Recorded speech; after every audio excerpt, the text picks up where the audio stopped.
Pagbabayarin ko kayo ng mahal! Anita, gumising ka! Nananaginip ka! Ha? Nasaan ako? Nandito ka sa kwarto mo. Ayos ka lang? Tungkol na naman ba sa mga magulang mo ang panaginip mo? Oo, tungkol na naman sa nakaraan. Kahit sa panaginip, ayaw akong tantanan. Ay, halika nga rito.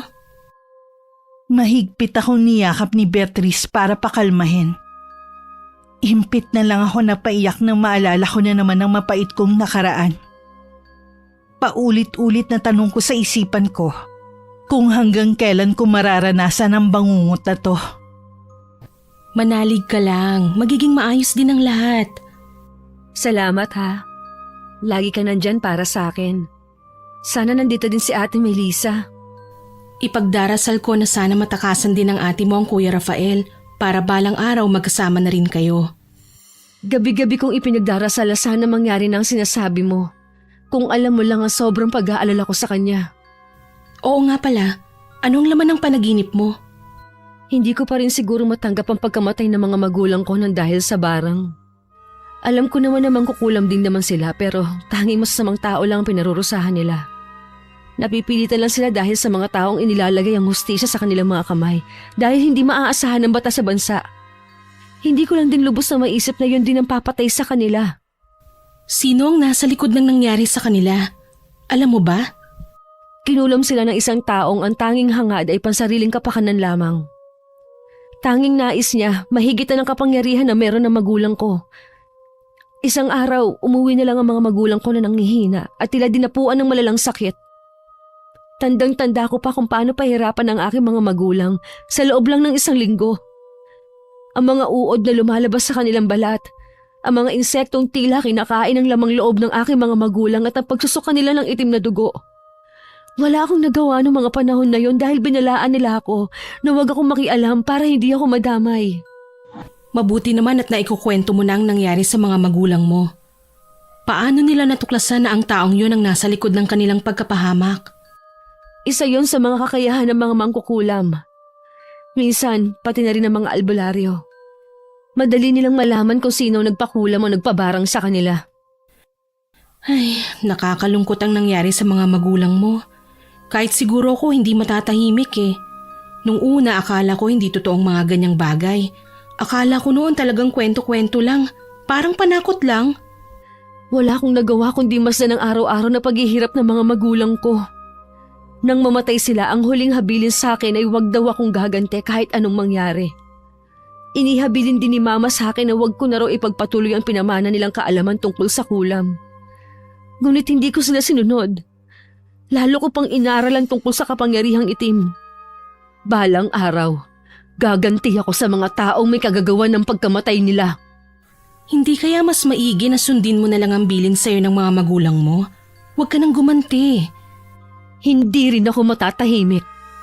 Alam ko, darating ang panahon na gagamitin ko mga nalalaman ko sa kulam.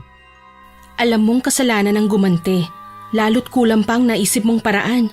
Baka ikapahamak mo pang gagawin mo. Salamat sa pag-aalala mo. Salamat din at hindi mo ko hinusgahan dahil sa pagkatao ko. Kung ibang tao siguro, baka iniwasan na ako. Hindi naman ako katulad ng iba na makitid ang pag-iisip, ano? Tsaka naniniwala ako na lahat tayo ay may sikretong itinatago sa pamilya natin. Katulad ko, Anita. Meron ka ring lihim? Ngayon ko lang sasabihin sa'yo nag-aalangan pa kasi ko. Nung una, hindi ako naniniwala. Gaya nga ng sinabi ko, inakala kong panakot lang yan. Mangkukulam din ang lola ko. Lumaki siya sa liblib na lugar sa probinsya at namulat sa paraan ng pagganti ng mga tao doon. Tulad ng mga magulang mo, tanging masasamang tao lang ang kinukulam niya. At kahit papano, biniyayaan siya na magkaroon ng maayos na buhay nung lumipat sila rito sa syudad. Kaya itinigil niya ang pangungulam at nagbagong buhay na. Hindi rin naniniwala ang mga magulang ko. Ang pagkakataon nga naman, parehong nasa dugo natin ang pagiging mangkukulam. Sinong mag-aakala na parehong may alam sa kulam ang pamilya natin?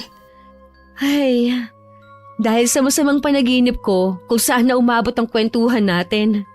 Nabunyag pa ang lihim natin. Ang mabuti pa, matulog na tayo. Mahaba pa ang gabi. Mabuti pa nga. Pasensya ka na kung naistorbo kong tulog mo. Wala yun. Hindi naman pwede na pabayaan lang kita. Pagkatapos ng pag-uusap namin ni Beatrice, gumaan na ang pakiramdam ko. Nawala ang bigat sa dibdib ko. Lalo ko napatunayan kung gaano siya kabuti bilang kaibigan.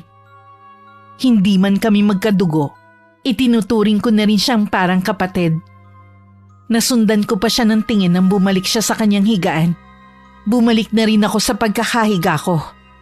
Ilang sandali pa, nakatulog na rin ako. Kinabukasan nagising na lang ako bigla. Dahil sa labis na kaba na hindi ko mawari kung para saan. Sinulyapan ko ang hinihigaan ni Beatrice, pero wala na siya roon. Noon ko lang napansin na napahaba ang tulog ko. Pagsulyap ko kasi sa orasan sa dingding, malapit nang magtanghalian. Agad kong hinagilap ang cellphone ko at tinignan ang messenger.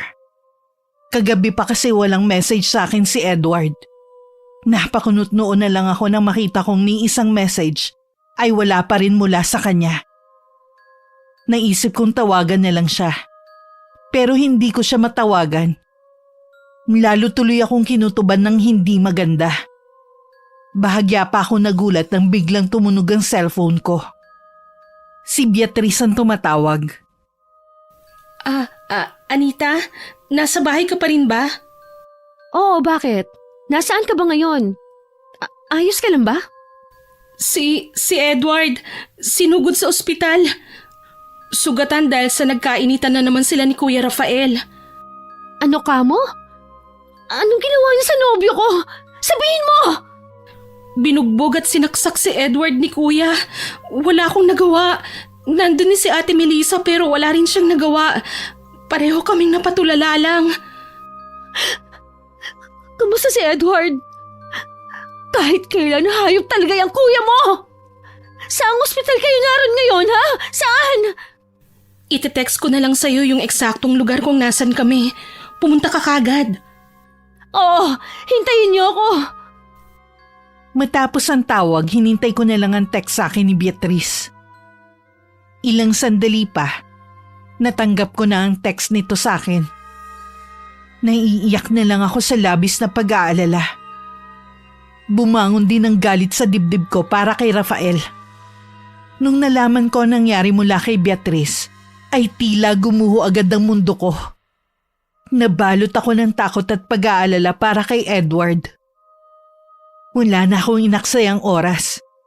Lumabas na agad ako ng bahay para puntahan ang nobyo ko sa ospital na pinagdalhan sa kanya. Bawat minuto na lumilipas ay naging kainip-inip para sa akin. Nang marating ko ang ospital, halos hindi sumayad ang mga paa ko sa sahig sa bilis ng mga hakbang ko. Agad kong hinanap si Beatrice sa loob ng ospital. At nakita ko naman siya sa kahabaan ng hallway. Agad siyang sumalubong sa akin. Kumusta si Edward?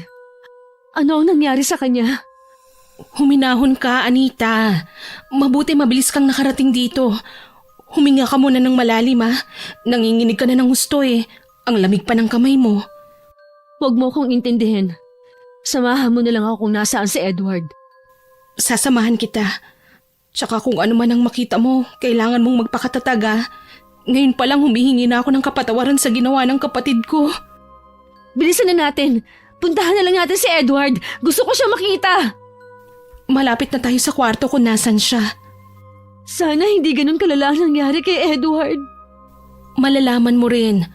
Nandito na tayo. Mauna ka nang pumasok. Nang itulak ko ang pinto, nanuot agad sa balat ko ang malamig na hangin. Nilalong nagpadagdag sa kabang nararamdaman ko.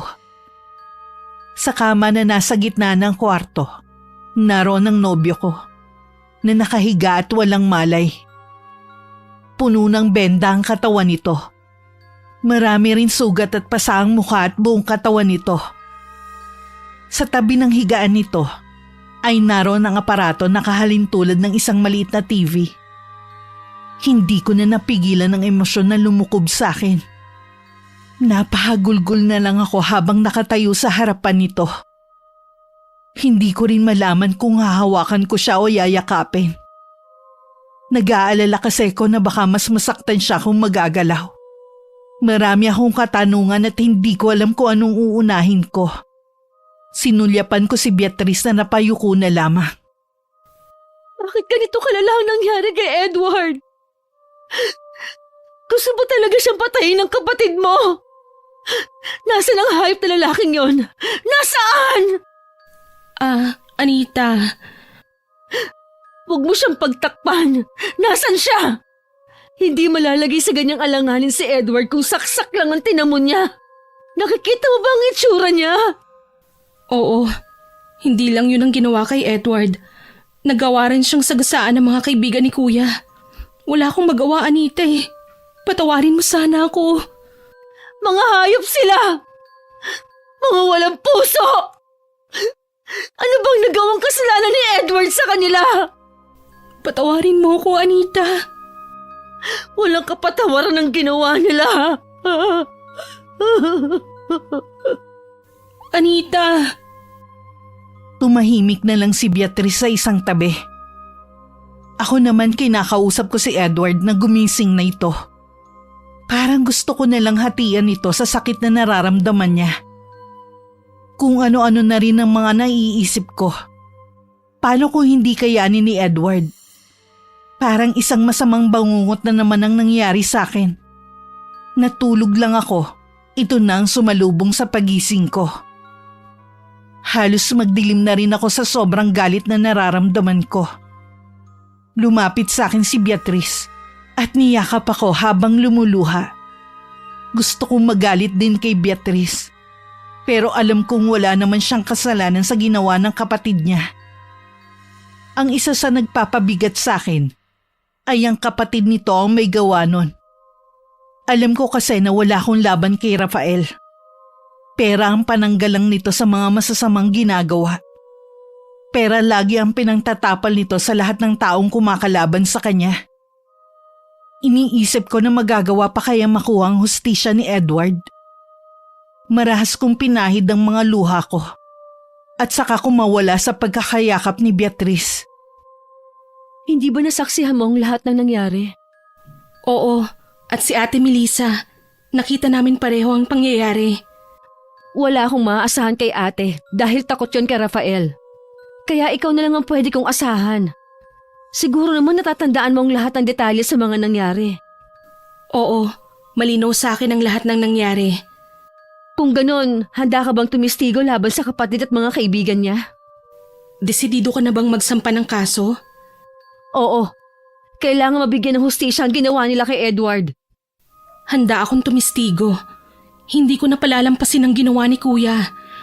Pero maging handa ka sana sa kalalabasan ng kasong isasampa mo. Alam mo nang ibig kong sabihin. Alam ko ang gusto mong sabihin. Pero handa na ako sa mangyayari.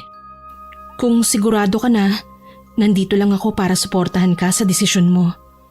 Hindi ako uurong sa laban. Kahit pumayag si Beatrice sa gusto kong mangyari, naaaninag ko pa rin sa mukha niya ang pag-aalinlangan. Naiintindihan ko naman siya sa bagay na yun. Pero kailangan kong gawin yun para matigil na rin ang paghahari-harian ng kapatid niya na laging ipinagmamalaki ang pera nito. Taimtim din ako nagdasal sa isip ko na sana magising si Edward at magtagumpay ako sa plano ko. Noon ko lang din naalala na tawagan ng mga magulang ni Edward na kapwa nagtatrabaho sa ibang bansa. Walang nagawa kundi pumalahaw na lang ng iyak ang mga yon. Wala rin silang magawa kundi sa akin ihabili ng anak nila. Hindi rin kasi sila basta-basta makakauwi dahil sa kontrata nila. Wala rin silang kamag-anak na maaaring hingan ng tulong. Pilit lang ako nagpapakatatag ng mga sandaling yon. Ngayon palang naiisip ko na ang magiging reaksyon ng kapatid ko. Oras na malaman ito ang gagawin ko. Hindi ko rin maiwasan na mag-alala kay Ate Melissa na nobya ni Rafael. Noon pa lagi nang sinasabi ng kapatid ko na gusto na nitong hiwalayan ng lalaki Ngunit mula nang makatikim ng karahasan sa nobyo, natakot na ang kapatid ko at naging sunod-sunuran na lamang ito. Anita, tumatawag ang ate mo. Ay, sige, kakausapin ko siya. Anita, kumusta ka na? Nasa ospital ka ba? Oo, nandito nga ako ngayon. Paano nagawa to ng nobyo mo kay Edward? Kaya nga ako tumawag dahil kay Edward. Alam kong walang kapatawaran ang ginawa ni Rafael. Pero alam mo naman na wala rin ako may tutulong sa'yo. Hawak niya ako sa liig. Katunayan niyan, tumakas lang ako para matawagan ka. Alam ko naman yon. Pero hindi ako natatakot sa kanya. May bala ka bang magsampa ng kaso? Oo, ate. Gusto ko mabigyan ng hustisya ang ginawa ng hayop mong nobyo kay Edward. Hindi makataong lalaking pinakikisamahan mo. Nakikiusap ako sa'yo. Huwag mo na sanang ituloy. Yan pa talagang sasabihin mo? Hindi na ako umaasa sa suporta mo. Pero sana naman, huwag kang hahadlang sa mga plano ko. Pero hindi ako natatakot sa kanya at sa magagawa ng pera niya. Ikaw lang naman ang inaalala ko at hindi siya. Baka kung anong gawin niya sa'yo. Huwag mo akong alalahanin, ate. Kaya kong sarili ko. Gusto ko rin makulong si Rafael. Akala mo ba masarap mabilanggo sa taong ito? Matagal ko nang gustong makatakas sa impyerno na to. Pero wala akong kakayanan na kalabanin siya. Alam ko namang matapang ka at malakas ang loob. Pero hindi mo siya kayang banggain. Pwede kanyang baliktarin o di kaya ipaligpit. Natatakot ako sa kaligtasan mo. Kahit ano pang sabihin mo, hindi na ako aatras pa. Magsasampa ako ng kaso sa kanya. Kung hindi mo kayang tumistigo, may ibang gagawa nun. Makinig ka sana sa akin, Anita. Baka marami pang madamay sa katigasan ng ulo mo. Tama na, ate. Ayoko nang makinig sa iba mo pang sasabihin. Kung si Beatrice ang tinutukoy mong tetestigo, tumigil na kayo. Walang sinasanto si Rafael. Pareho kayo mapapahamak. Sino yung kausap mo sa telepono? Ang lalaki mo ba, ha? Si Beatrice ang kausap ko, maniwala ka. Anong pinag-uusapan nyo? Sandali pa lang kami nag-uusap. Maingay kasi sa kabilang linya eh. Hindi kami magkaintindihan. Sinungaling! Akin na nga yung cellphone mo! Wag! Maawa ka, Rafael! Anong sinabi ng ate mo? Ayos lang ba siya? Napakawalang hiya talaga ng kapatid mo. Minsan nagtataka ako kung paano kayo naging magkapatid. Kung gaano ka kabait, siyang asal demonyo naman ng lalaking yon. Si kuya kasi ang mas minahal ng mga magulang namin. Mas siya ang pinapaboran nila lagi kahit puro problema ang inaakyat niya sa bahay namin.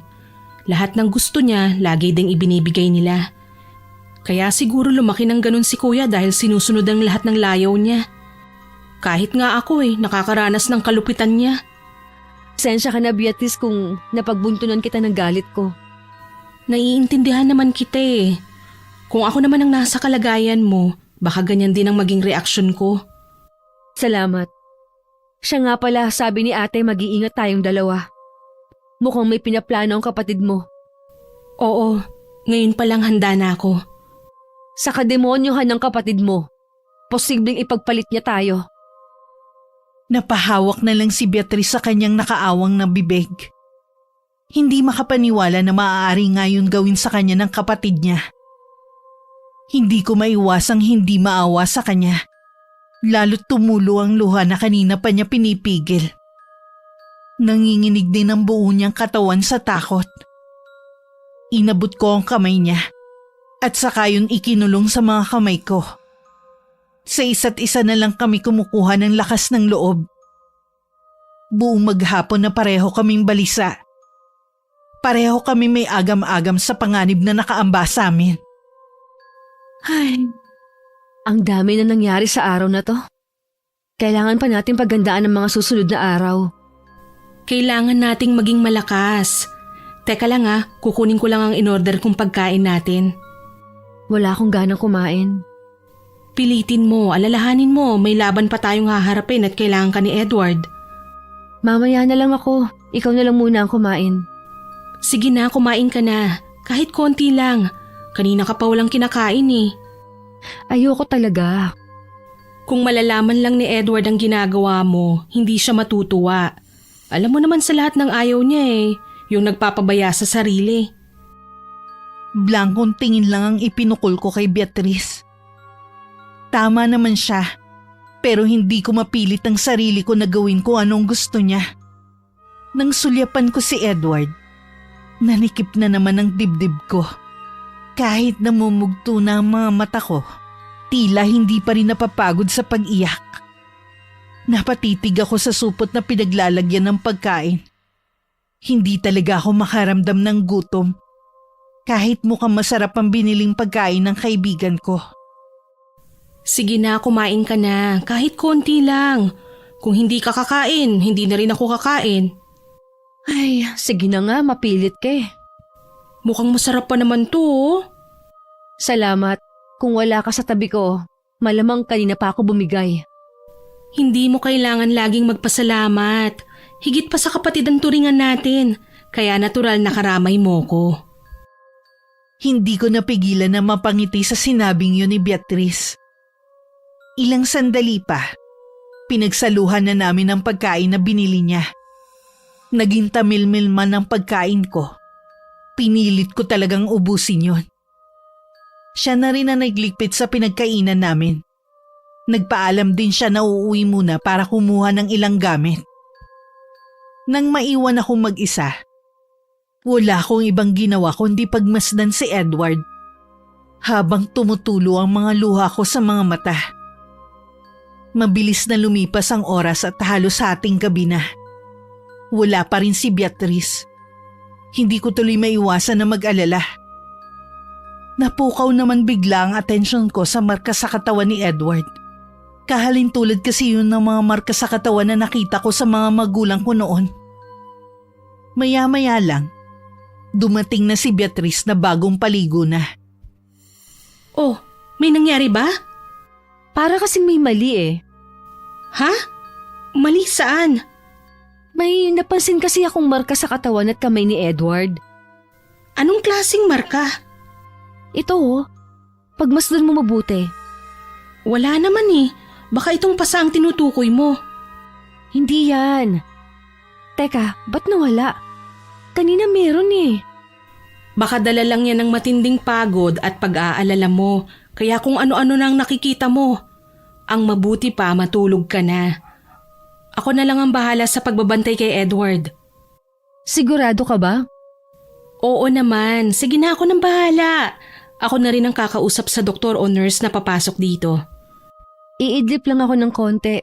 Kailangan ko rin ng konting lakas. Wag lang idlip ang gagawin mo ha. Matulog ka. Matapos kong umusal ng mahinang pasasalamat, ipinikit ko na ang mga mata ko. Bago ko tuluyang makatulog, naramdaman ko pa ang paglapat ng kumot sa katawan ko. Pakiramdam ko hindi pa ako natatagalan sa pagkakatulog nang magising ako dahil sa ingay. Nang imulat ko ang mga mata ko, nakita ko may kausap si Beatrice sa telepono. Mukhang nag-aaway sila nang nasa kabilang linya. Bumangon na lang ako at saka umayos ng upo. Wala akong pakialam kay kuya. Dapat pagbayaran niyang ginawa niya kay Edward. Ano, tatakasan niya na naman to? Kagaya ng pagtakas niya sa mga nakaraang kasalanan niya? Ano ba, ma? Pa? Kailan ba kayo mamumulat sa katotohanan na demonyo yung anak niyo? Tapos ako na naman ang isasakripisyo niyo para sa kanya? Manigas siya. Hindi ko alam kung anong demonyong sumapi dyan at bakit nagkaganyan yan. Hindi naman siya dating ganyan eh. Mga magulang mo ba ang kausap mo? Ay, nagising ba kita? Pasensya ka na ha. Sandali lang, tapusin ko lang ang pakikipag-usap ko sa kanila. Ma, kung ipagpipilitan niyo ang gusto niyo, kakalimutan ko na talaga kayo. Ano nangyayari? Bakit kayo nagtatalo ng mga magulang mo? Dahil sa hayop na kapatid ko. Gusto nilang itikom ko na lang ang bibig ko para sa ikabubuti ni kuya. Pero hindi man lang nila inisip ang ikabubuti ko at nung biktima ni kuya. Lagi na lang silang ganyan eh. Konsentidor nga talaga ang mga magulang mo. Hindi na ako nagtataka bakit ganyan ang naging ugali ng kuya mo. Sinabi mo pa. Kung ako lang ang masusunod, ipapakulam ko na siya. Sawang-sawa na ako sa kanya eh. Ni hindi nga siya nagpapakakuya sa akin eh. Talaga bang gusto mong ipakulam ang kapatid mo? Ha? Minsan naiisip ko na rin dahil sa mga kasalanan na ginagawa niya. Tsaka tingin ko ba takot na rin sa kanya ang mga magulang namin. Kaya sunod-sunuran na rin sa kanya. Naisip ko kasi, baka gamitin na naman ng kapatid mo ang pera niya para manipulahin ng batas. Kaya naisip ko na sa kamay ko na lang ilagay ang paniningil. Ang naiisip mo ay kulam? Nasa mukha ni Beatrice ang hindi pagkapaniwala. Seryoso ko siyang tinitigan. Naroon na naman ang pag-aalinlangan sa anyo niya. Nakikita ko rin na tila gusto rin niya ang plano ko.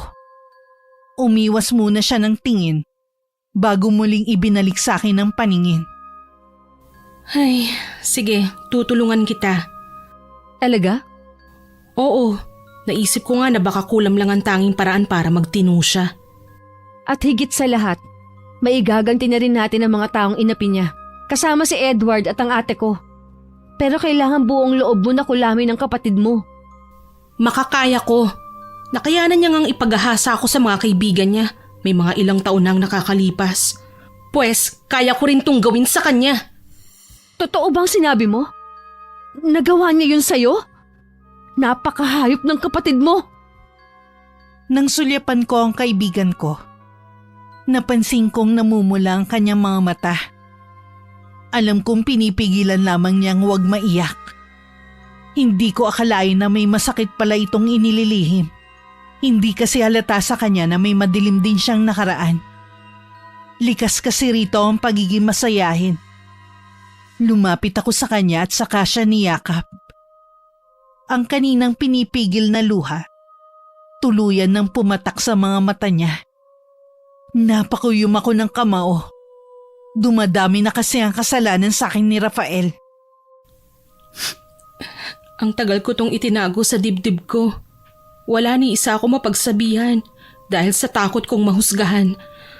Baka wala rin maniwala sa akin. Salamat at ako ang pinagsabihan mo. Hindi ako makakapayag na hindi ka makaganti. Siguro may dahilan ng pagtatagpo natin. Magiging lakas natin ang bawat isa. Ngayon na mayroon na akong kakampi, tutulungan kitang makamit ang hustisya para kay Edward. Nadagdagan lalo ang bigat na nararamdaman ko. Bilang isang babae, isa sa pinakamatinding bangungot ay ang makaranas ng ganong bagay. Wala akong ibang nagawa kundi ang yakapin na lang si Beatrice habang pareho kaming umiiyak. Dahil na rin siguro sa labis na pagod at pag-aalala, nakatulog kaming dalawa. Kinabukasan halos magkapanabay lang kaming nagising ni Beatrice. Napansin kong nagmamadali siya sa pag-aayos na parang may pupuntahan. Aalis ka ba?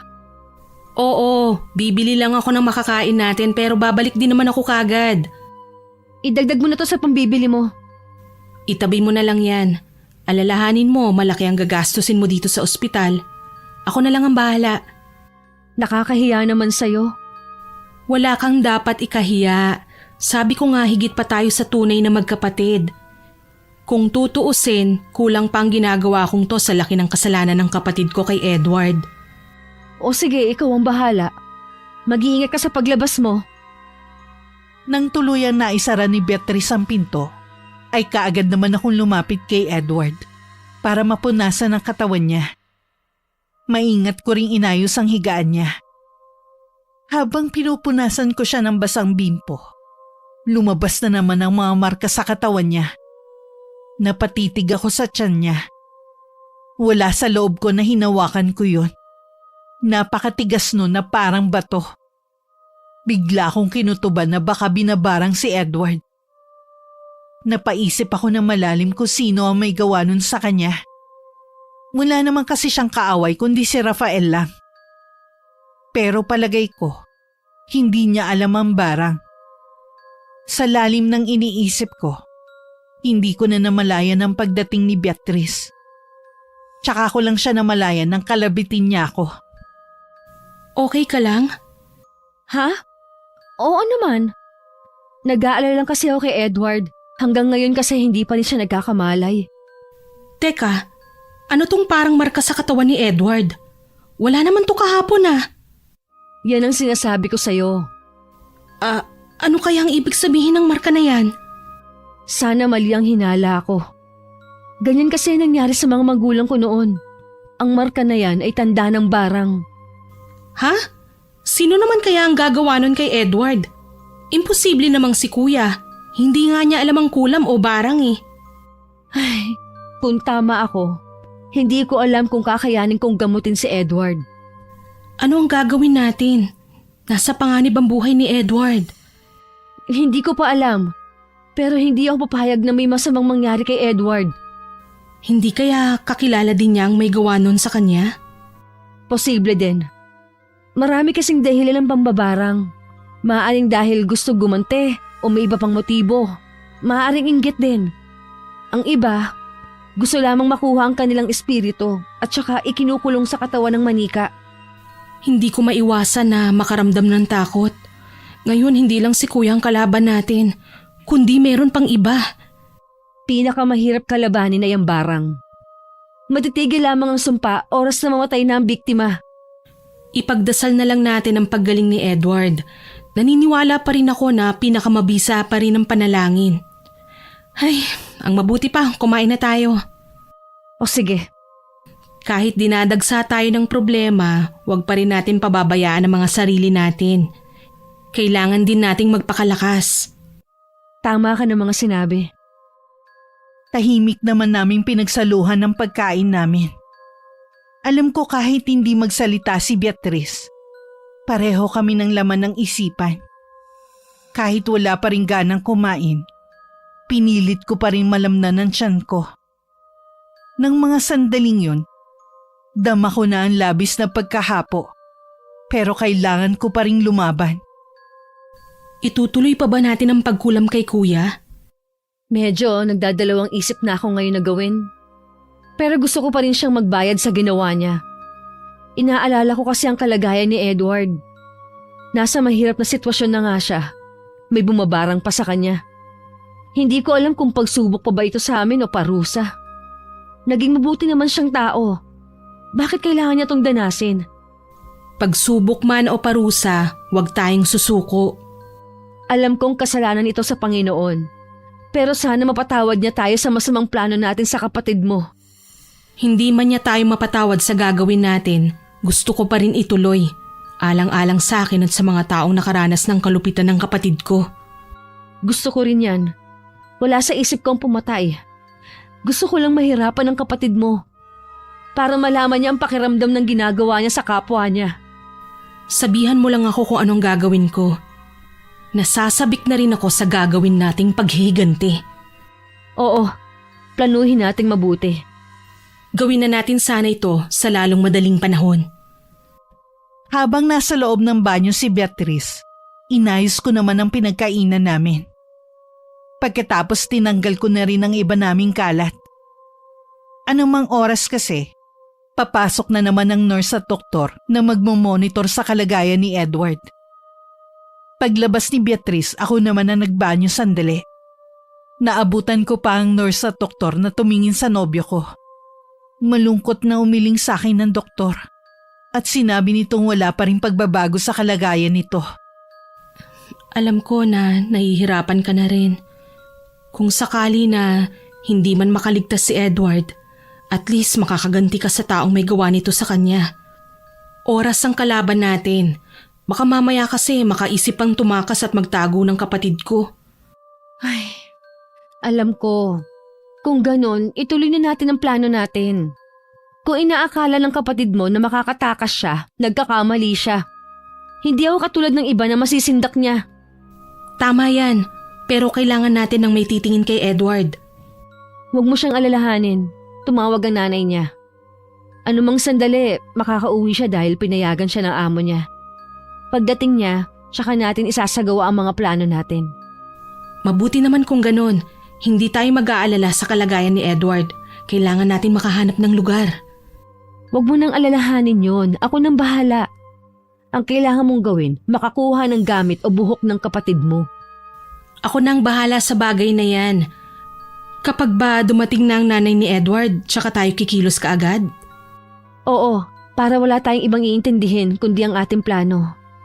Ay, sino mag-aakala na gagawin ko ang pangungulam na dati ay kinamumuhian ko dahil sa nangyari sa mga magulang ko?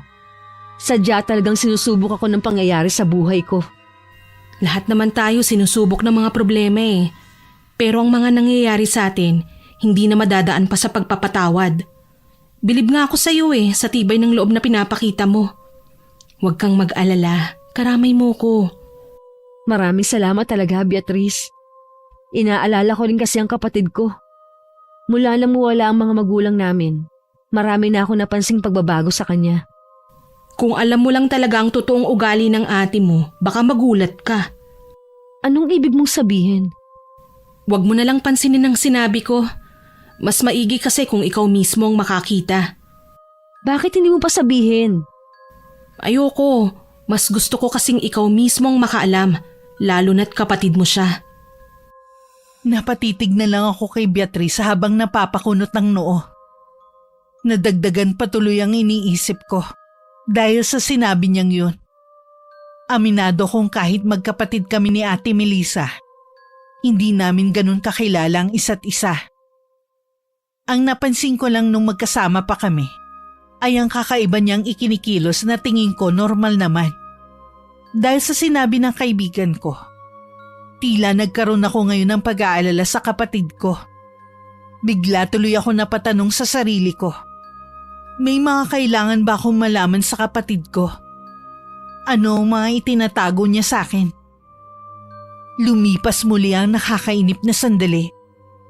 Pakiramdam ko, taon na ang nakalipas sa ospital na yon. Lalo tuloy na dagdagan ng mga bumabagabag sa akin. Bigla tuloy ako nasabik na makita ang kapatid ko. O kahit makausap man lang siya. Habang nakasandal ako sa upuan at nakatingin sa puting kisame, biglang tumunog ang cellphone ko. Nang tingnan ko ang screen, ang kapatid ko ang tumatawag. Sa nanginginig na kamay, sinagot ko ang tawag. Anita, kumusta ka na? Ayos naman. Ikaw? Hindi ka ba sinaktan ni Rafael? Mabuti naman. Ayos lang din naman ako. Huwag mo kong alalahanin. Alam ko marami ka nang iniisip. Kahit wala pa ring malay si Edward, maayos na ang lagay niya ngayon. Ano ka mo? Paano nangyari yon? Bakit parang hindi ka natutuwa? Ha? Hindi naman. Akala ko kasi maluba siya. Anita, tinatawag kasi ako ni Rafael. Tatawagan na lang ulit kita, ha? Teka, ate! Ay, wala na. May gusto pa naman sana akong itanong. Parang may kakaiba sa tono niya. Lalo lang tuloy na dagdagan ng mga alalahanin ko at mga iniisip ko. Kailangan ko na talaga magawa ang plano namin para makawala na rin ang kapatid ko sa hayop na yun. Nabaling ang atensyon ko na marinig ko ang pag-ungol ni Edward na tila nahihirapan. Tila may sumasakit sa kanya. Bigla kong napalapit sa tabi niya. Tumawag ako ng nurse. Habang naghihintay, napansin ko ulit ang paglitaw ng mga marka sa katawan niya. Pabiling-biling na rin siya. Hindi ko tuloy malaman kung hahawakan ko ba siya o hindi. Maya-maya lang dumating na rin ang nurse at doktor. Tumabi muna ako para matignan nila ang nobyo ko. Habang nakatingin ako sa mga marka niya sa katawan, lalo ko nasisiguro na binabara nga si Edward. Hindi ko makayanan na nakikita kong paghihirap niya. Kaya lumabas muna ako at saka tinawagan si Beatrice kung nasa na ba ito. Sagutin mo ang tawag ko, Beatrice. Pakiusap. Bigla kang napatawag. May problema ba dyan? Kasalukuyan kasi akong namimili eh. Kailangan ko ng albularyo. Ha? Bakit? Kailangan makahanap tayo sa lalong madaling panahon. Baka may kakilala ka.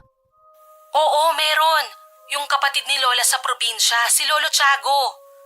Magaling na albularyo yun, pero malayo nga lang ang lugar niya. Papuntahin mo siya dito sa ospital. Kailangan ni Edward ang albularyo. Hindi siya kayang pagalingin ng mga doktor. Oo, papupuntahin ko siya. Malala na pa si Edward? Ikukwento ko na lang sa'yo pagdating mo. Oo, sige. Malapit na rin naman akong matapos. Babalik na rin ako kagad dyan. Sige, hihintayin na lang kita. Ingat ka. Habang hinihintay ko si Beatrice, palakad-lakad ako sa hallway. Inaalala ko ang lagay ngayon ng nobyo ko. Sana nakinig na lang ako sa sinasabi ng isip ko. Sana noon pa ako naghanap ng albularyo. Sa dami ko kasing iniisip din, hindi ko na alam kung anong uunahin ko. Kahit isa akong mangkukulam, kulang pa rin ako sa kaalaman sa pangontra at kung paano mapapagaling ang isang taong binabarang. Makalipas lamang ang ilang minuto, dumating na rin si Beatrice. May mga bitbit siya pero hindi doon nakatuon ang atensyon ko. Buti dumating ka na. Ano yung sinasabi mo kanina? Gaya ng sinabi ko kanina, kailangan natin ng albularyo para kay Edward. Nakumpirma mo na ba? Oo, tama nga ako. Papupuntahin ko dito si Lolo Tiago. Huwag kang mag-alala. Magiging maayos din ang lahat. May isang bagay kasing gumugulo sa akin. Ang mga nangyayari, kahalintulad kasi sa nangyari sa mga magulang ko. Hindi kaya iisa lang ang nasa likod ng lahat? Hindi ko alam ang isasagot sa tanong mo eh. Hintayin na lang natin ang lolo ko. Baka masagot niya ang mga tanong mo. May itatanong lang ako tungkol sa lolo mo. Marunong ba sa barang o kulam ang lolo mo? Oo, marunong siya. Pero kahit kailan hindi niya ginawa. Panggagamot lang talaga.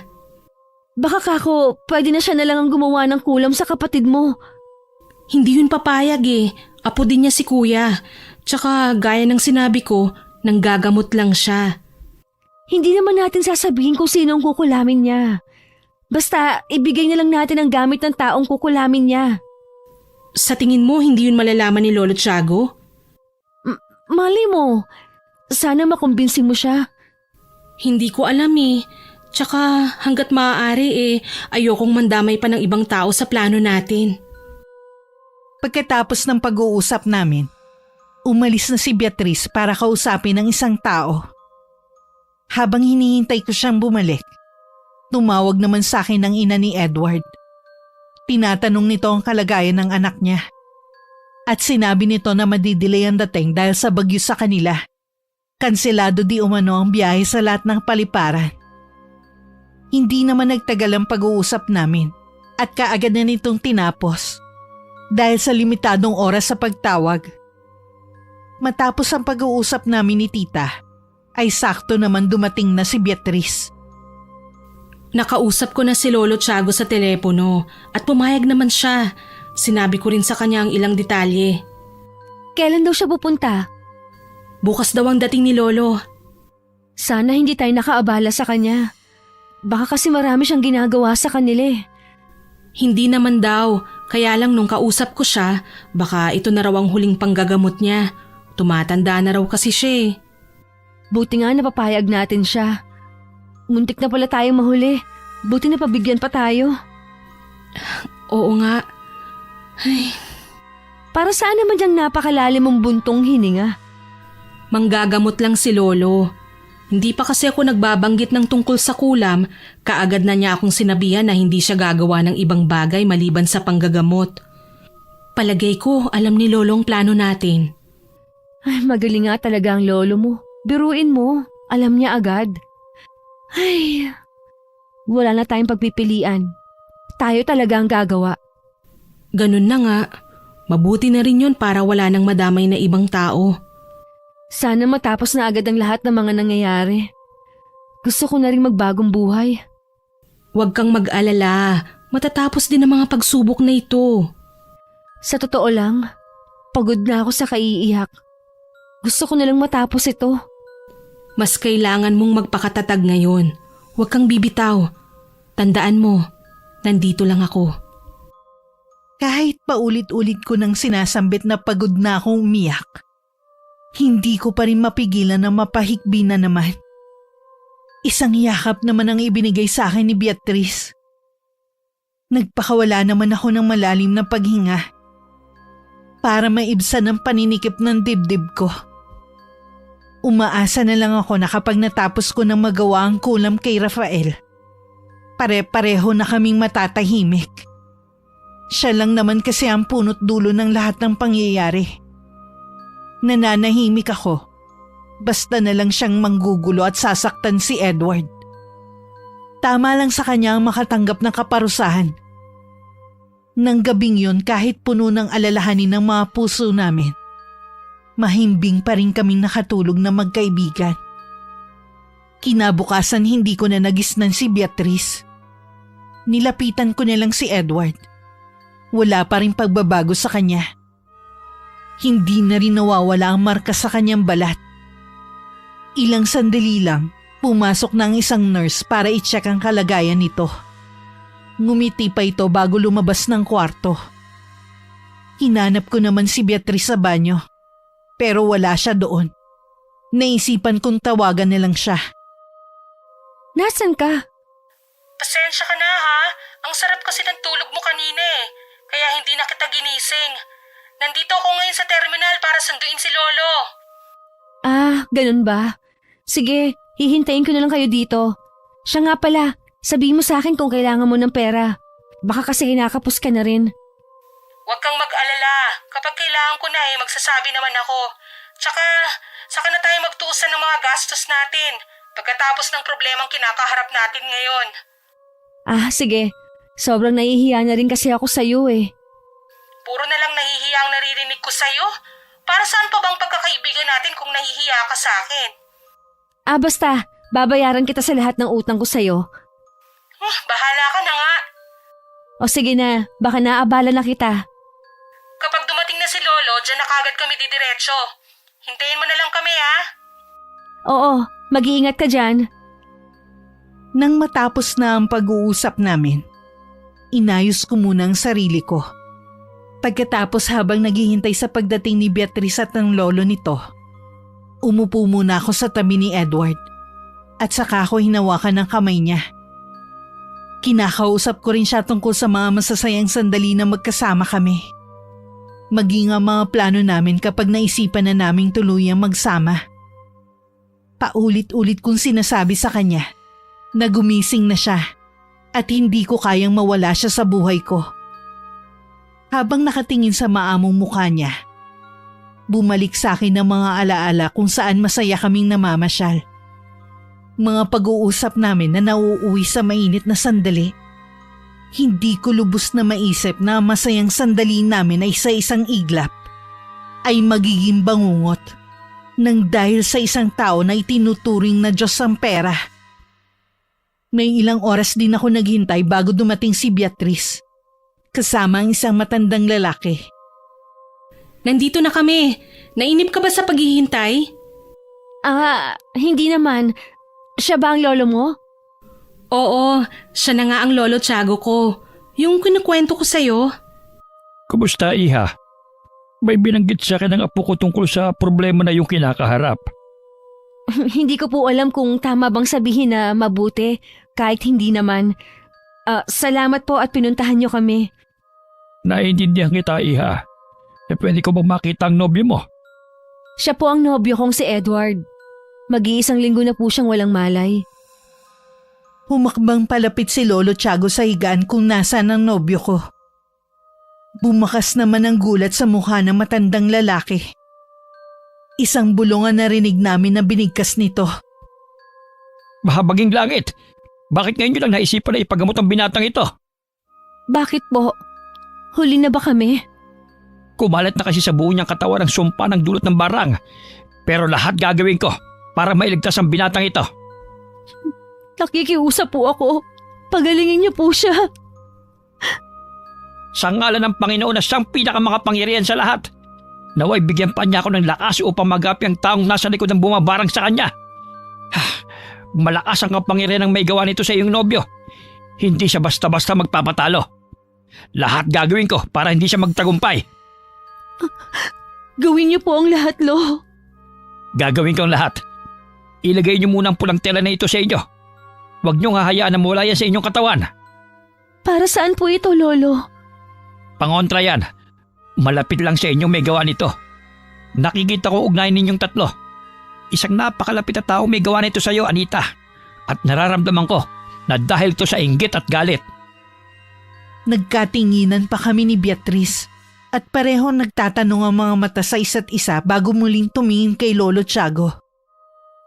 Wala sa loob na ibinulsa namin ang kapirasong tela na bigay ng matandang lalaki. Kumabog din ng malakas ang dibdib ko sa sinabing yun ng matanda. Punong-puno ako ng pagtataka kung sino ang tinutukoy nitong nasa likod ng nangyari kay Edward. Para tuloy gustong sumakit ang ulo ko sa mga revelasyong yun. Ilan lang po ang malapit kay Anita. Sino ang tinutukoy niyo, Lolo Tiago? Masasagot ko ang mga tanong mo, Iha, kapag nakapag-orasyon na ako. Aalamin ko kung sino. Lolo Tiago, ayos lang po ba kung dito kayo mag-oorasyon? Nasa loob po kasi tayo ng ospital. Ayos lang naman dahil pribado naman ang kwarto. Pero kailangan kong malaman kung anong oras pumupunta ang mga doktor at nurse para maiwasan ko ang oras ng pagpunta nila. Alam niyo naman na hindi naniniwala ang mga yan sa mga ganitong bagay. Tuwing umaga lang po at hapon sila bumibisita dito para tingnan kung may pagbabago ba sa kalagayan ni Edward. Mabuti naman kung ganon. Kailangan ko na magamot ang binatang ito. Ngayon pa lang po nagpapasalamat na ako sa inyo. Mauubusan na kasi tayo ng oras. Kapag nakapasok na kasi ang mga insekto sa loob ng katawan ng binatang ito, hindi ko na siya magagamot. Tanging kamatay na lamang ang magiging solusyon para hindi na siya maghirap. Pinanlamigan ako sa huling sinabi ni Lolo Tiago. Sinulyapan ko ang walang malay na si Edward. Natitiyak ko sa sarili ko na hindi ko kakayanin kapag may masamang mangyari sa kanya. Muli na namang bumalong ang mga luha sa mga mata ko. Marahan naman akong tinapik sa balikat ni Beatrice. Nilingon ko siya at pilit ngumiti. Kinalma ko na lang ang sarili ko. Nang tingnan ko muli si Lolo Tiago, naghahanda na siya sa gagawin niya. Tiniyak namin na nakalakang pinto. Ilang sandali pa, maririnig na sa buong silid ang pag-usal ng dasal sa wikang Latin. Paulit-ulit yon hanggang maramdaman namin ang kakaibang init sa buong silid. Dama rin namin na may iba kaming presensyang kasama. Bawiin mo ang sumpa sa lalaking ito! Kung hindi mo babawiin ang ibinigay mong sakit, hindi ako magdadalawang isip na ibalik sa iyong sumpang iginawad mo! Mabuti pang ibalik niyo nilang sa taong yon. Hindi ako papayag na si Edward ang magdurusa. Huminahon ka muna, Iya. Ipaubayo mo muna sa akin ang pakipagtalastasan sa taong yon. Muling nagsagawa ng orasyon si Lolo Tiago. Habang umuusal, sa isang maliit na palanggana na may tubig, pinapatakan niya yun ng kandilang hawak niya. Sa patuloy na pagpatak ng kandila sa tubig, humulma yon ng isang babae. Kitang-kita namin ang itsura nito at maging ang itim na marka sa may bahagi ng dibdib. Babae ang may gawa. Pero sino? Tama nga ang hinala ko. Malapit lang sa inyo ang may gawa nito. May matinding galit at inggit ito sa iyo. Tila marami na itong napatay dahil hindi biro ang lakas nito. Kahit sa kandilang ito ay damako ang lakas niya. Ang dugong nananalaytay sa kanya ay dugo ng pinagsamang mangkukulam at mambabarang. Iisang tao lang ang sumagi sa isip ko ang may ganyang katangian. Ang kapatid kong si Ate Melissa. Lahat ng binanggit niyo ay tumutukoy sa kanya. Maaaring tama ka. Iisang amoy ninyo. Kanina lamang narito siya. Kaya pala hindi gusto ng mga magulang naming hanapin ko ang taong nasa likod ng pangbabarang sa kanila. Kaya pala ayaw nila akong maghigante. Kaya pala tiniis nila ang naranasan nila dahil si Ate Melissa ang may gawa nun. Kaya ba ako pinapahinto nila mama at papa dahil ayaw nilang lamunin ako nitong itim na mahika katulad ni Ate Melissa? Baka ayaw nilang magkaharap kami balang araw. Hindi ko na napigilan pa ang pagpatak ng mga luha ko. Agad naman lumapit sa akin si Beatrice para aluin ako. Parang ayaw tanggapin ng utak ko ang revelasyon na yun. Hindi man kami naging malapit sa isa't isa habang lumalaki. Alam kong mahal ako ng kapatid ko. Hindi niya magagawang patayin ng mga magulang namin at saktan ako. Ngayon, unti-unti nang lumalabas ang totoong kulay ng kapatid mo. Wala silang pinagkaiba ng kapatid ko. Bagay nga silang magsama. Baka nagkakamali lang kayo, Lolo Tiago. Hindi yun magagawa ng kapatid ko. Hindi ako maaaring magkamali, Iha. Ihanda mong yung sarili. Muli ako makikiusap sa kanya. Nabawiin ang sumpa sa iyong nobyo. Kung hindi, wala akong ibang pagpipilian. May mga dahon ding dala si Lolo Tiago. Itinapal din niya yun sa buong katawan ni Edward. Nagulat pa kami nang biglang umusok ang mga dahon. Muling umusal ng dasal ang matandang lalaki. Tahimik lamang kaming dalawa habang nakatingin sa ginagawa niya. Lihim din ako nagdasal sa isip ko na sana magtagumpay si Lolo Tiago. Naramdaman ko pa ang paghawak sa kamay ko ni Beatrice. Sumagi rin sa akin sa oras na matalo ni Lolo Tiago ang taong nambarang. Malaki ang posibilidad na mamatay ito. Naisip ko na naman ang kapatid ko. Tatagan mo lang ang loob mo. Gagaling si Edward. Magigising siya at matatalong ng barang sa kanya. Sana nga, Beatrice. Sana talaga. Dahil hindi ko kakayanin kapag mawala sa akin si Edward. Maniwala ka lang. Magtatagumpay ang Lolo Tiago. Nang sulyapan namin si Lolo Tiago, kitang-kita rito ang marubdob na pakikipaglaban sa taong yon. Nagagalit na rin ang tono nito habang may kausap.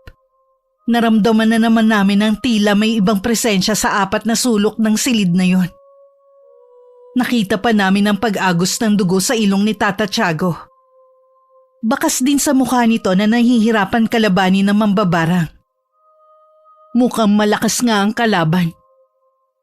Pero kita naman ang determinasyon sa matandang lalaki. Nalalaban siya hanggang sa huli. Napapitlag pa ako nang biglang tumunog ang cellphone ko. Hoy babae! Anong ginawa mo sa ate Melissa mo, ha? Sabi niya kinukulang mo daw siya. Itigil mo ng ginagawa mo. Dahil kung hindi, malilintikan ka sa akin. Anong pinagsasabi mo, ha? Tsaka ang kapal naman ng mukha mo para tumawag sa akin para pagbantaan ako. Baka nakakalimutan mo kung ano ang ginawa mo kay Edward. Inutusan lang ako at wala akong magagawa kundi sumunod. Puntahan mo ang ate mo ngayon. Naghihirap siya ngayon. Dadalhin ko sana siya sa ospital. Pero sabi niya na lang na hindi naman siya magagamot dahil baka kinukulam siya. Nandun siya sa kwarto niya. Dasal hindi ko naman maintindihan ng wika. Wala akong kinalaman dyan. Nag-aalala ako kay ate pero wala akong magagawa sa ngayon dahil binabantayan ko si Edward. At kung sa tingin mo, ako ang kumukulam kay ate, pues nagkakamali ka. Tigilan mong pagtawag sa akin dahil nakakaabala ka na. Nanginginig pa ang buong katawan ko pagkatapos ng tawag na yon.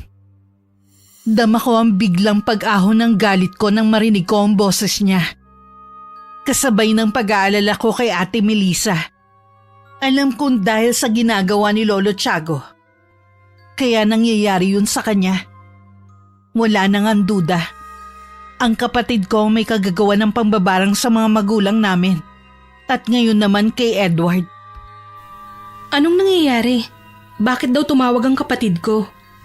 Ang kuya mo, galit na galit dahil hinang-hina daw si ate ngayon. Sinabi ni ate na baka kinukulam siya at ako ang pinaghihinalaan ni Rafael. Sinabi rin niya na nagdadasal si ate nang hindi niya maintindihan na wika. Tama ako, Beatrice. Tama ako. Si ate nga talagang nasa likod ng lahat ng ito. Shush, dahan-dahan. Kasalukuyang nakikipaglaban si Lolo Tiago sa kapatid mo sa pamamagitan ng isip. Pasensya na. Hindi lang talaga ako makapaniwala. Marami akong katanungan noon pa. Ngayon nasasagot ko na. Parang ang hirap namang tanggapin. Paano nagawa ito ni Ate Melissa?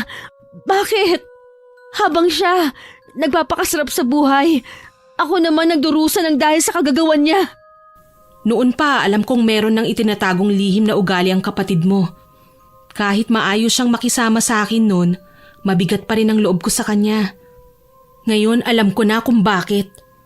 Huwag kang mag-alala, gaganti tayo. Gagantihan natin silang pareho ni Kuya.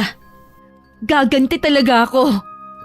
Mula ngayon, hindi ko na siya ituturing na kapatid. Hayop silang dalawa. Kaya pala, hindi niya maiwan ang lalaking yon. Pareho silang demonyo. Pagbabayarin ko sila. Sabay pa kami nagulat ni Beatrice. Bigla kasing bumagsak sa sahig si Lolo Tiago. Nawalan ng malay ang matandang lalaki. Kaagad naman namin kinapa ang pulso niya upang masigurado na buhay pa si Lolo Tiago at hindi siya ang natalo. Nakahinga naman kami ng maluwag ni Beatrice nang masigurong humihinga pa ang matanda. Siguro dahil sa labis na kapaguran at naubusan na siya ng lakas. Kaagad naman naming binuhat si Lolo Tiago kahit hirap na hirap kaming dalawa ni Beatrice. Inilagay namin siya sa mahabang upuan at saka namin siya pinahiga. Itinago na rin namin ang mga gamit niya. Malapit na rin kasi ang pagbisita ng doktor at nurse. Nang sulyapan ko si Edward, mula na ang mga marka sa kanyang katawan. Bilisan na natin ang pagliligpit. Baka mapasukan tayo ng doktor at nurse na tumitingin kay Edward. Hayan, tapos na. Saktong naitago na namin ang mga kagamitan ni Lolo Tiago nang dumating na nga ang doktor at nurse na tumitingin kay Edward. Kahit malamig sa kwarto, butil-butil pa rin ang pawis naming dalawa. Binati pa nila kami. Naginantihan naman namin ng matipid ng ngiti. Sinulyapan pa nila si Lolo Tiago na nakahiga sa sofa. Hindi naman sila nagbigay pa ng komento. Habang tinitignan nila si Edward, sinabi ng doktor na himala na meron ng pagbabago sa kalagayan nito. Magsasagawa daw muli ng panibagong pagsusuri para masigurong ligtas na nga ang nobyo ko sa kapahamakan. Pagkatapos ng ilang minutong pagsusuri sa nobyo ko, lumabas na rin sila ng kwarto. Hindi ko napigilan na mapangiti. Alam ko kasing ligtas na sa peligro ang nobyo ko. Isa lang ang ibig sabihin nun. Nagtagumpay si Lolo Tiago. Kaya lang, paano ang ate mo? Wala na akong pakialam sa kanya. Kung ano man na nangyari sa kanya, kagustuhan niya yon. Marami pa siyang dapat pagbayaran. Kung sakali mang buhay pa siya, gagantihan ko pa rin siya. Sigurado ka ba? Baka magbago na naman ang isip mo niyan. Hindi na. Malino na sa akin ang lahat. Gagawin natin ang plano hanggat nandito pa si Lolo Tiago para may gumabay sa atin. At siya na muna magbabantay kay Edward kung maaari. Hindi ko pa kasi alam kung kailan ba talaga uuwi ang nanay niya. Tiyak naman na hindi pa iiwan ni Lolo Tiago si Edward. Sa pagkakaalam ko kasi, kapag nanggagamot siya, kahit magaling na ang ginamot niya, hindi niya basta iniiwan kaagad. Kapag nagising si Lolo Tiago, kakausapin natin siya ng masinsinan. Napasulyap pa kami na makitang unti-unti na nagkakamalay si Lolo Tiago. Humakbang kami palapit sa kanya. Umayos naman siya ng upo at hinilot-hilot pa ang sentido bago tumingin sa amin. Ayos na po ba kayo, Lo? Nawalan po kayo ng malay kanina eh. Oo, maayos na ang pakiramdam ko. Sadyang napakalakas ng nakalaban ko kaya naubos ang lakas ko kanina. Pero sa tagal ko ng albularyo, wala pang nakatalo sa akin. Mabuti naman po at maayos na ang pakiramdam ninyo. Salamat po at ginamot ninyo si Edward. Kahit nasa idang lakas ko at kapangyarihan, ang mahalaga, natalo ko ang mambabarang na yon. Pero may kailangan kayong malaman. Nararamdaman ko na buhay pa siya hanggang ngayon. Pero hindi na rin magtatagal ang buhay niya. Ibinalik ko kasi sa kanya ang sumpa. Ibig niyo pong sabihin, hindi na po magtatagal ang buhay niya? Ganoon na nga, iha. Doble ang balik ng sumpa sa kanya. Ang barang ay katumbas din ng kamatayan. Ang pinakamasakit na katotohanan, ikaw na ang natalo. Bumalik pa sa iyo ang ginawa mo at kamatayan pa naghihintay sa iyo. Baka oras o araw na lamang ang nalalabi sa kanya. Bago siya mawala, gaganti muna ako. Sa paanong parang kagaganti? Nasa dugo ko po ang pagiging mangkukulam. Gaganti po ako sa pamamagitan ng kulam. Ipapalasap ko sa kanya ang mga ginawa niya. Ngayong mahina na siya, wala na siyang laban sa akin. Sigurado ka ba dyan sa gagawin mo? Alalahanin mo, lahat ng masamang gagawin natin sa kapwa natin, may balik din sa atin. Kahit sila pa ang nauna, kaya nga masama ang gumante. Sigurado na po ako sa gagawin ko.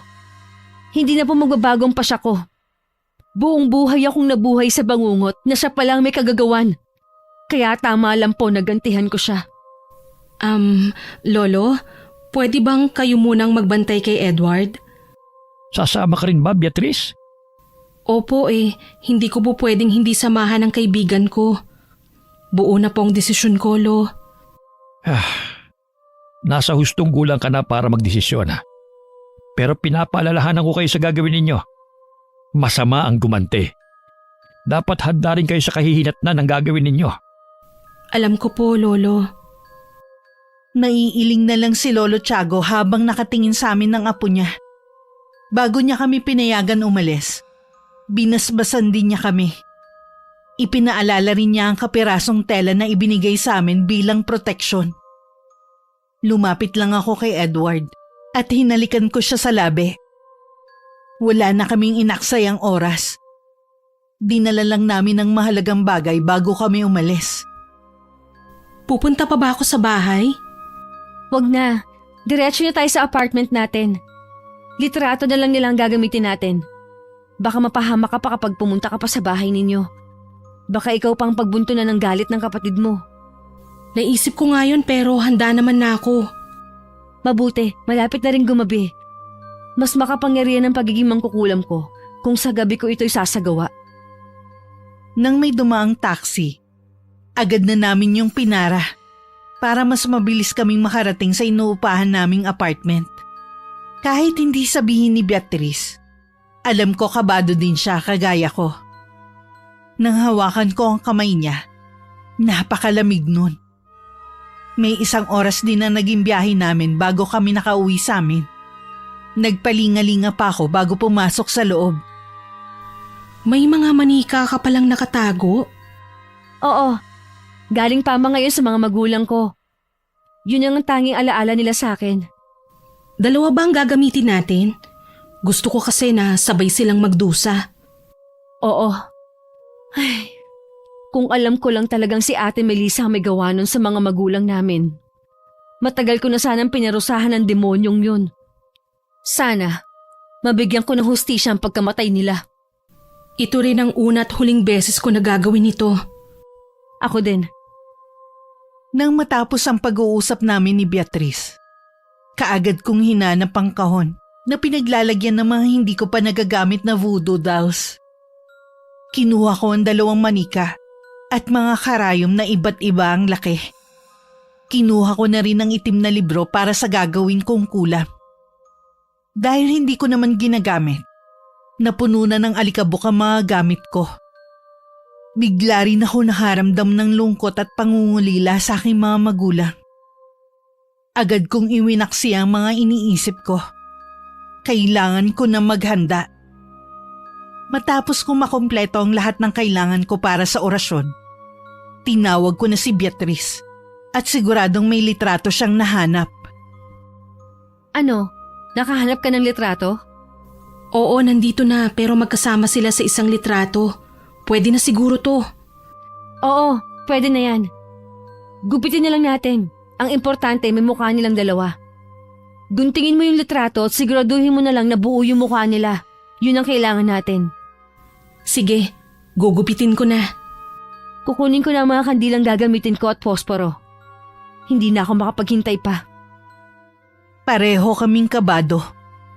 Habang inaasikaso ko ang mga kakailanganin ko, pabilis naman ang pabilis ang tibok ng puso ko. Para kaming inahabol ng 10 kabayo sa bilis ng aming pagkilos. Inalis ko rin sa puso ko ang anumang damdamin na pwedeng maging hadlang para ituloy ko ang binabalak ko. Kailangan ko rin samantalahin habang mahina pa si Ate Melissa. Mas mahinang katawan, mas mabilis umepekto ang kulam. Handa na ako. Ako din. Umpisahan na natin. Ano ang magiging papel ko? Sasabayan mo ako sa orasyon. Ihanda mo rin ang iyong palad. Dahil gagamitin natin ang dugo nating pareho para mas maging malakas ang kulam. Hihiwain ba ng malaki? Hindi. Ang importante lang ay may pumatak na dugo sa mga manika. Handa ka na ba? Kanina pa ako handa. Nakita ko pang napapikit si Beatrice, sabay ang tanda. Pareho kaming huminga ng malalim at sinimulan na namin mag-orasyon. Pinatay namin ang ilaw sa kwarto at nagsindi na kami ng kandila. Isinandal din namin ang mga manika na may mga litrato nila Ate Melissa at Rafael. Sinimulan ko na rin ang pagbasa sa wikang Latin habang nakatingin ako sa itim na libro. Habang nasa kalagitnaan na kami ng orasyon, ay huminto kami upang sugatan ang aming daliri. Sabay naming ginilitan ng aming mga daliri at hinayaan nitong dumugo. Pinatakan namin ang 2 manika. Pagkatapos sinunod ko naman ang pagtusok ng mga karayom sa katawan ng mga yon. Ilang sandali lang, naramdaman ko na ang epekto ng kulam. Alam ko gumana na sa kanila ang sumpang iginawad ko. Pagod na pagod kami ni Beatrice pagkatapos. Pareho kaming nanghihina ng mga sandaling yon. Inutusan ko si Beatrice na tawagan ng kapatid niya. Tatawagan ko si kuya? Ngayon na? Oo, para malaman natin ang kalagayan nila ngayon. O sige, kukunin ko lang ang cellphone ko. Kuya? Bakit ka tumawag? Anong kailangan mo? Marami pa akong problema ngayon. Hinang-hina na ang katawan ni Melissa at hindi ko alam kung anong gagawin ko. Gusto ko lang naman mangamusta, kuya, sa inyo ni mama. Sinenyasan ko si Beatrice na magpatuloy lang sa pakikipag-usap. Habang nag-uusap ang magkapatid, ay kaagad kong kinuha ang 2 manika. Dahan-dahan kong inabot kay Beatrice ang manika ni Rafael. Kaagad naman niya itong hinawakan. At sinenyasan ko na tusukin ang manika at ginawa niya. Dinig na dinig namin ang malakas na sigaw ni Rafael, kaya inulit pa namin. Ayos ka lang, kuya? Anong nangyayari? Hindi ko alam. Parang may tumutusok sa katawan ko. Baka pagod lang yan, kuya. Magpahinga ka na. Paalam. Hindi na kami nag-aksaya pa ng oras. Pinagtututusok na namin ng karayom ang mga manika. Ibinuhos na namin lahat ng galit at sakit na nararamdaman namin. Umiiyak at tumatawa kami habang patuloy na tinutusok ang mga manika. Para kaming mga baliw dahil sa ginagawa namin. O masasabing nababaliw na talaga kami. Pero wala na kaming paki sa mga bagay na yon. Ibinuhos na namin lahat ng galit at hinanakit namin sa 2 manika. Dahil sa kapaguran, pareho kaming nawalan ng malay ni Beatrice. Nang magising kami, napansin namin ang mga karayom na nakatusok sa puso ng mga manika.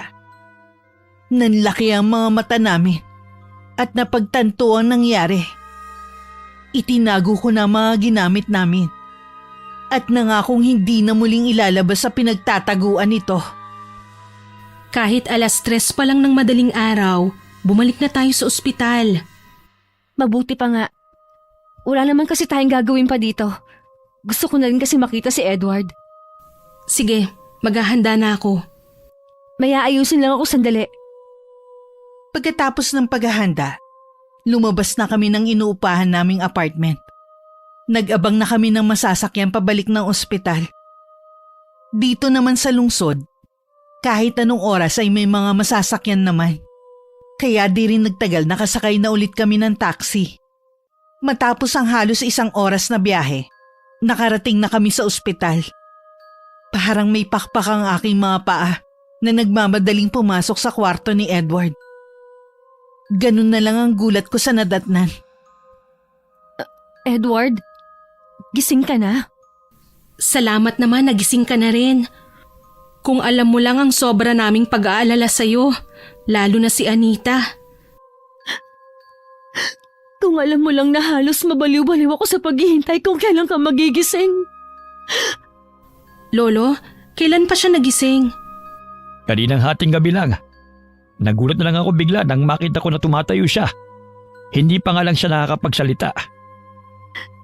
Lolo Tiago, may pumunta na bang doktor dito? Tinignan na ba nila ulit si Edward? Oo, iha. Ang sabi ng doktor, himulang umayos na ang lagay ni Edward. Napaiyak na lang ako sa labis na kaligayahan. Sa wakas ay nagising na rin si Edward. Kaagad kong tinawagan ng mga magulang niya at ipinaalam ang magandang balita. Napuno ng iyak at tawa ang kwarto ni Edward. Hindi namin namalayan ang takbo ng oras. Naistorbo lang ang masayang sandali namin nang biglang tumawag ang mga magulang ni Beatrice. Ipinaalam na wala na si Ate Melissa at Rafael. Natagpuan nila ang katawan ng dalawa na tila sinasakal ang isa't isa at may mga matitinding pasa. Matapos marinig ang balita, hindi man lang ako nakaramdam ng lungkot, kundi gumaan pa ang loob ko. Dahil hindi kailangan ng mundong ito ng mga taong katulad nila. Nagkatinginan na lang kami ni Beatrice, habang si Edward at Lolo Tiago ay nakatingin lamang sa amin. Mamumuhay na tayo ng mas payapa ngayon, Anita. Sa wakas, nakaganti na rin tayo. Wala na sila. Nawalan man ako ng tunay na kapatid. Natagpuan ko naman ang tunay na nagmamahal at ang tunay na naging kapatid sa akin. Ikaw yon, Beatrice. Maraming salamat sa lahat. Walang anuman. Alam ko na mali ang ginawa natin. Pero hindi ko pagsisisihan ang ginawa natin. Tama ka. Ngayon, nabawasan na ang mga demonyo sa lupa at tuluyan na silang nasa impyerno. Niyakap na lang namin ni Beatrice ang isa't isa na siyang ipinagtaka naman nila Edward at Lolo Tiago. Sinabi ko na lang sa kanila na nalulungkot at masaya kaming dalawa dahil sa nangyari. Kunwari pa kaming umiyak para hindi kami mahalata. Masama na kung masama, pero walang bahid ng pagsisisi akong nararamdaman. Nabigyan ko na ng hustisya sila Mama, Papa at si Edward, pati na rin ang sarili ko. At yun na mas importante ngayon. Hindi ko iminumungkahi na gawin niyo ang ginawa ko. Hindi madali ang pangkukulam sa kapwa natin. Ngunit nais ko lang sabihin sa inyo na huwag maging masama sa kapwa-tao.